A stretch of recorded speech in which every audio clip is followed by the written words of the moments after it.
Well, that was generic.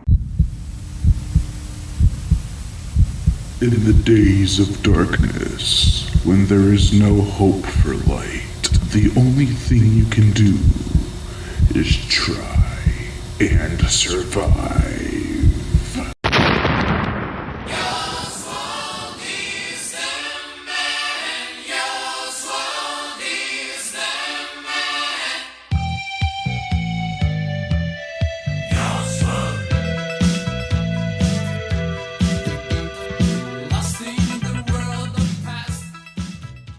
Stryker, the 1983 post-apocalyptic action movie directed by Sergio H. Santiago, of course. The plot. After a bomb is dropped, the world is turned into a desert, and water is the scarce source. During said time of drought, a woman is to be brought back to a man named Tron. Delia is her name, and she will show her deliverers, her and the other keepers' secret water source. Too bad scavengers, whom have a beef with one of her deliverers, Stryker, is willing to do anything to get water. You gotta hand it to the main baddie, Ceres. He's got a plan, and, I don't know, honestly, this movie kinda sucks. This movie was bad, and so boring. I am really disappointed. It is entirely forgettable, poorly edited, and a pale comparison to the other ripoffs in the Mad Max subgenre. Struggling to make it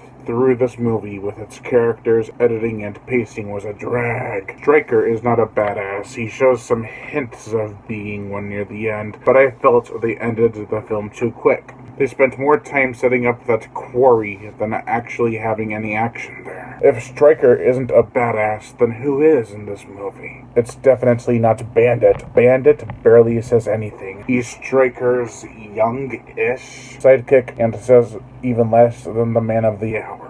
What's worse is the way this movie plays out. It seems like Stryker and Bandit are new to each other. They seem like they've never met before the movie started. And then it's like, okay, I guess you're my sidekick now. Okay. Ceres, the bad guy, is probably the coolest. His deep voice and intimidating stares are worth noting. This film is far too slow. Nothing interesting happens. And all the cool stuff can be seen in the following section.